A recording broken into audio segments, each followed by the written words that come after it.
Zéla et Tycho.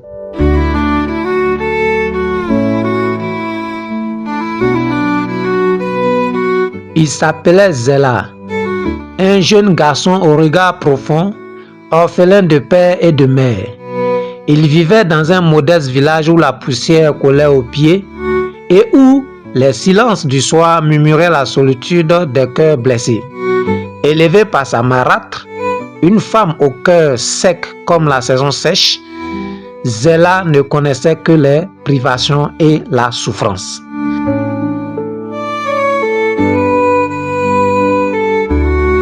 Chaque jour, alors que les autres enfants jouaient dans les champs, Zéla lui lavait, balayait, portait l'eau, cuisinait et nettoyait.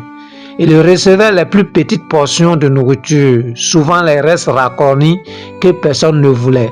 Ses demi-frères, plus gras que lucides, le méprisaient.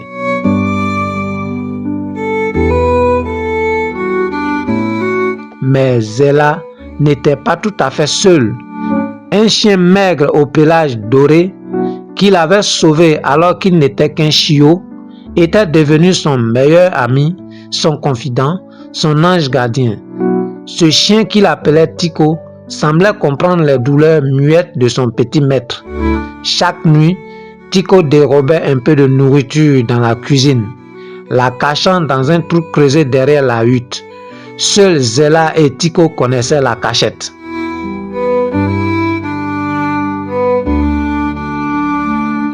Pendant 16 années, Tycho resta fidèle, protecteur et aimant. Il supportait les coups, les cris, les insultes, sans jamais trahir son ami. Il était là lors des nuits froides, lorsque Zéla pleurait sans bruit, en silence, le ventre creux et le cœur vide.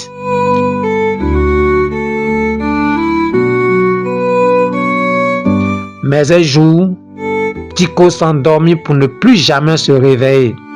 Zéla, effondré, comprit que le temps était venu de suivre les pas que son ami lui avait permis de ne pas oublier, les pas de l'espoir.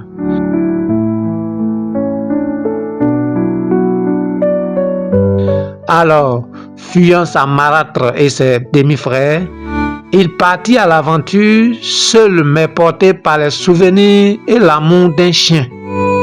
Il travailla comme porteur, puis artisan et devint commerçant. Sa patience, sa sagesse et sa force intérieure attiraient la réussite.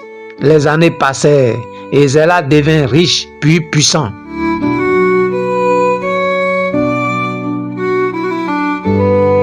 Mais Zéla n'oublia jamais.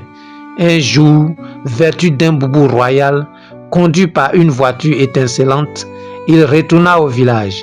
Il fit chercher sa marâtre et ses demi-frères, non pour se venger, mais pour leur offrir une vie meilleure, leur montrant que la bonté n'était pas faiblesse, mais grandeur.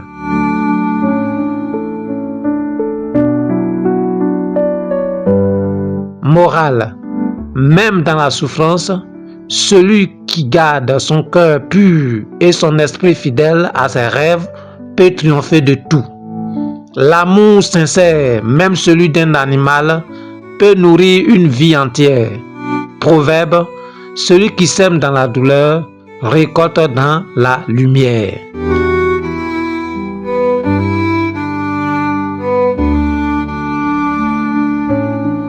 Tu veux écouter des contes comme celui-ci? Alors, il te reste une seule chose à faire.